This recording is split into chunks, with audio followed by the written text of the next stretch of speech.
नमस्कार बच्चों मेरे YouTube channel Bio Booster doctor Suman Singh sir पर आपका बहुत बहुत स्वागत है।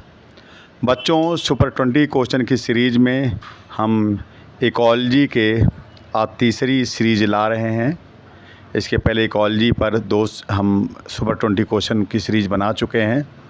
आज तीसरी सीरीज़ लेके आ रहे हैं। बच्चों मेरी आपसे विनती है कि मेरे चैनल को आप सब्सक्राइब करिए, वीडियो देखिए, वीडियो अच्छा लगता है तो लाइक और शेयर करिए। तो चलिए हम और आप मिलकर शुरू करते हैं सुपर 20 क्वेश्चन। पहला सवाल है बेटा जी, बायोस्फीयर इज, बायोस्फीयर क्या है? ए component in the ecosystem composed of the plants present in the soil, life in the outer space, composed of all living organisms present on earth which interact with the physical environment। ये चार option हो गए बेटा जी, ए B C D. जैसा कि आपको पता है कि आपको 2 से 3 सेकंड मिलता है, आप देख लीजिए और फिर जवाब दीजिए। मैं आपके जवाब का इंतज़ार करता हूँ। तो बायोस्फीयर इज क्या हो जाएगा? D, composed of all living organisms. Question number 2 है बेटा, the study of interaction among organism and it's physical abiotic environment is. आपको पता है बेटा जी, ये 4 ऑप्शन दिए हुए हैं, ecosystem study, environmental study, ecology और पॉपुलेशन स्टडी। तो बताइए इसमें ए बी सी डी। एक है इकोसिस्टम स्टडी, बी है इन्वायरमेंटल स्टडी, सी है इकोलॉजी और डी है पॉपुलेशन स्टडी। तो इसका 2 का क्या हो जाएगा? सी, इकोलॉजी। आपको पता है ecology deals inter relationship of the organism with their environment. Organism का उसके इन्वायरमेंट से क्या संबंध होते हैं, इसी को हम इकोलॉजी कहते हैं।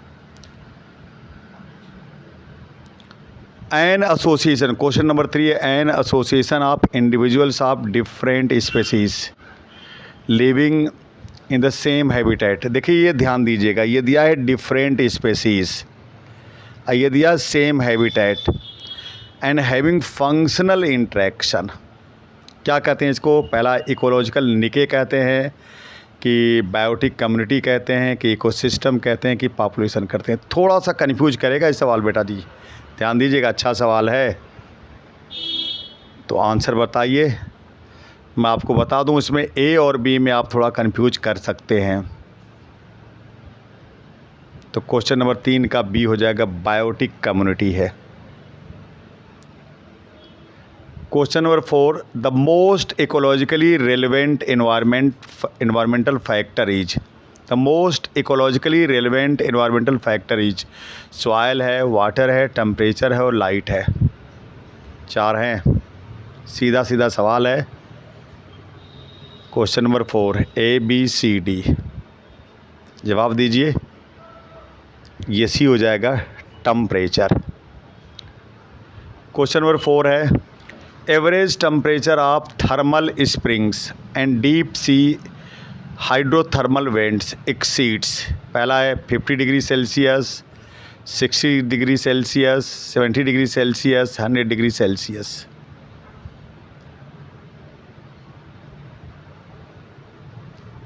तो जवाब दीजिए, ए बी सी डी में से क्या होगा?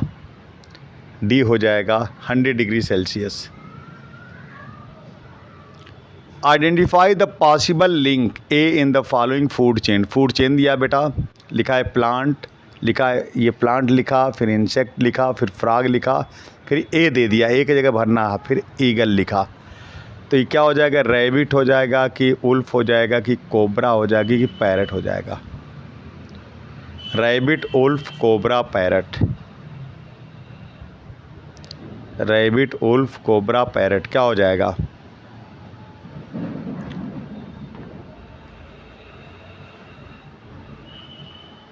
ये हो जाएगा कोबरा, क्योंकि प्लांट है उसको इंसेक्ट का है, इंसेक्ट फ्रॉग का है, फ्रॉग को कोबरा खा लेगा बेटा। विच of the following ecological pyramids is generally inverted. कह रहा है इनमें से कौन सा एक इकोलॉजिकल पिरामिड है जो प्रायः इन्वर्टेड होगा। Pyramid of energy, pyramid of biomass in a forest, pyramid of biomass in sea, pyramid of numbers in grassland. Generally inverted. Question number 7, pyramid of biomass in a sea. Question 7 का C.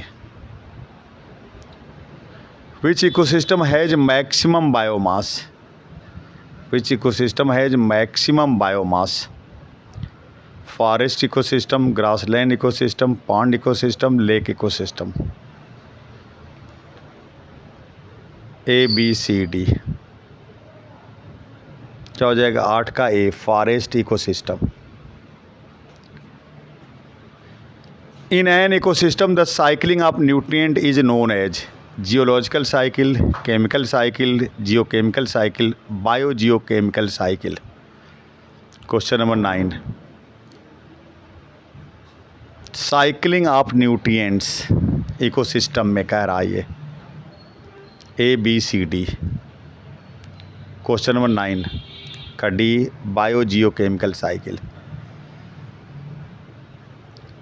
Which one of the following is not a कह रहा बेटा, not a gaseous biogeochemical cycle in ecosystem.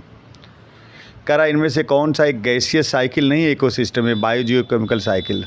Oxygen cycle, phosphorus cycle, nitrogen cycle और carbon cycle. Question number 10, A B C D 4 option, जल्दी जवाब दीजिए। B हो जाएगा phosphorus cycle. बेटा जी सुपर 20 क्वेश्चन की सीरीज में ये 10 सवाल हो गए हैं, यानी हम आधा पड़ाव तय कर चुके हैं। बेटा जी मेरी आपसे विनती है कि मेरे चैनल को आप सब्सक्राइब करिए, वीडियो देखिए, वीडियो अच्छा लगता है तो लाइक और शेयर ज़रूर करिए बेटा जी। तो चलिए बेटा जी हम लोग चलते हैं क्वेश्चन नंबर 11 की तरफ। Next question, which of the following is responsible for biodiversity loss. Biodiversity loss के लिए इसमें कौन सा जिम्मेदार है। Habitat loss and fragmentation, alien species invasion, coextinction, all of the above. A B C D 4 option हैं, तो बताइए क्या जिम्मेदार होगा बायोडाइवर्सिटी लॉस के लिए। Habitat loss and fragmentation, alien species invasions, coextinction, all of the above. Question number 11 का D, all of the above. Decline in the population of Indian native fishes due to introduction of Clarias gariepinus in river Yamuna can be categorised as. Yamuna का नाम दे दिया बेटा जी, NCERT में दूसरा नाम दिया हुआ है, चालांकि वही सवाल बदल दिया थोड़ा सा। क्या है, को एक्सटिंक्शन है कि हैबिटेट फ्रेगमेंटेशन है कि ओवर एक्सप्लॉयटेशन है कि एलियन स्पीशीज इन्वेजन है। Decline in the population of Indian native fishes, Indian native fishes के पॉपुलेशन में कमी आ रही, क्यों। A B C D 4 option हैं। 12 का डी हो जाएगा alien species invasion. Next question, in situ strategies include, ये कह रहा है इनमें से कौन सा इन सीटू कंजर्वेशन है। National parks, wildlife sanctuary, biosphere reserve, sacred groups. Choose the correct option. First and second, second third and fourth, first second and third, first second fourth and first second third and fourth. A B C D. तो देखिए क्या है, जवाब दीजिए। देखिए national park हो जाएगा, wild life sanctuary भी हो जाएगी, बायोस्फीयर रिजर्व भी हो जाएगा और सैकर्ड ग्रुप्स भी हो जाएगा। वाइल्ड लाइफ सेंचुरी भी हो जाएगी, बायोस्फीयर रिजर्व भी हो जाएगा, सैकर्ड ग्रुप्स भी हो जाएगा। तो ये क्या हो जाएगा, डी हो जाएगा। The number of national parks, biosphere and wildlife sanctuary of India respectively are. कह रहा है इंडिया में कितने नेशनल पार्क हैं, कितने बायोस्फीयर रिजर्व हैं, कितने वाइल्ड लाइफ सेंचुरी है।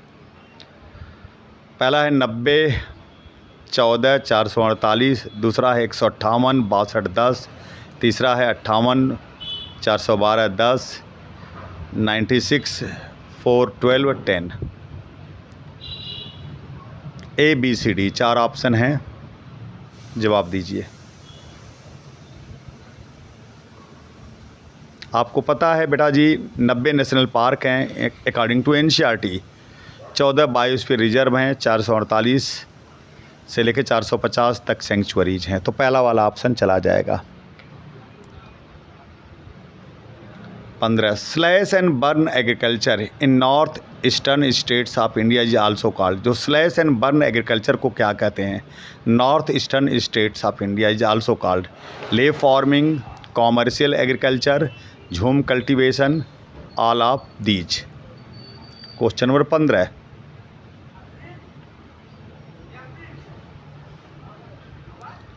तो ये हो जाएगा बेटा जी 15 का सी, झूम कल्टीवेशन।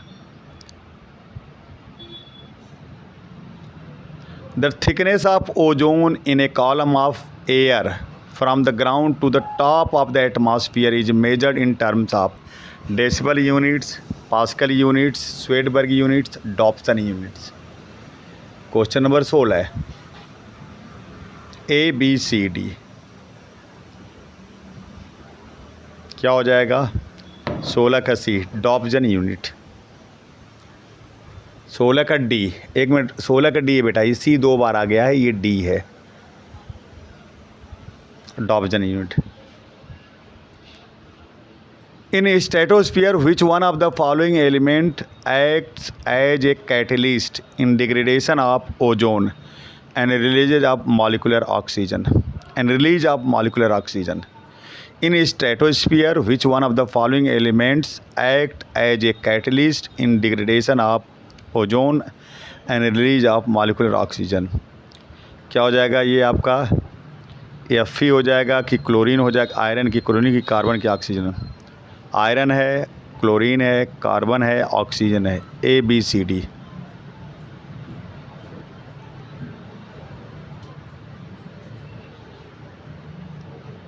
तो क्या हो जाएगा? बी हो जाएगा, 17 का बी, क्लोरीन। आगे नेक्स्ट क्वेश्चन की तरफ बढ़ते हैं। क्वेश्चन नंबर 18 है। According to the central pollution control board CPCB, the diameter of particles that are responsible for causing great harm to human health is. Human health के सबसे ज़्यादा नुकसान कौन करता है? 2.5 micrometer, 5 micrometer, 10 micrometer, 7.5 micrometer. Central pollution control board, the diameter of particle that are responsible for causing great harm. ABCD है बेटा। तो क्या हो जाएगा? A 2.5 micrometer. Which of the following exhibit biomagnification?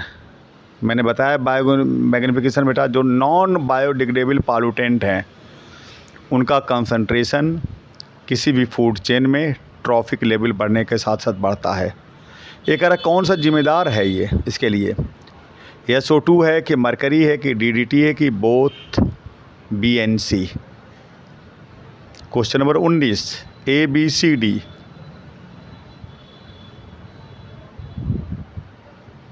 तो पता बेटा जी मरकरी भी करता है, DDT भी करता है, दोनों NCERT में दिया है, तो डी वाला सही हो जाएगा। क्वेश्चन नंबर 20 सुपर 20 क्वेश्चन का आज आखिरी सवाल है बेटा जी। ये the term terror of Bengal is used for, आपको पता है पहला ऑप्शन है कॉर्निया क्रेसिपस, दूसरा है डिक्रीज बायोलॉजिकल ऑक्सीजन डिमांड, सी है बायोमैग्निफिकेशन, डी है एल्गल ब्लूम। आसान सा सवाल बार बार आ रहा है सवाल में। क्वेश्चन नंबर 20 ए हो जाएगा कॉर्निया। तो बच्चों मेरी आपसे विनती है कि मेरे YouTube channel Bio Booster doctor Suman Singh sir को आप सब्सक्राइब करिए, वीडियो देखिए, वीडियो अच्छा लगता है तो लाइक और शेयर करिए। तो ओके बेटा जी, थैंक यू बेटा जी, थैंक यू बेटा जी, थैंक यू बेटा जी।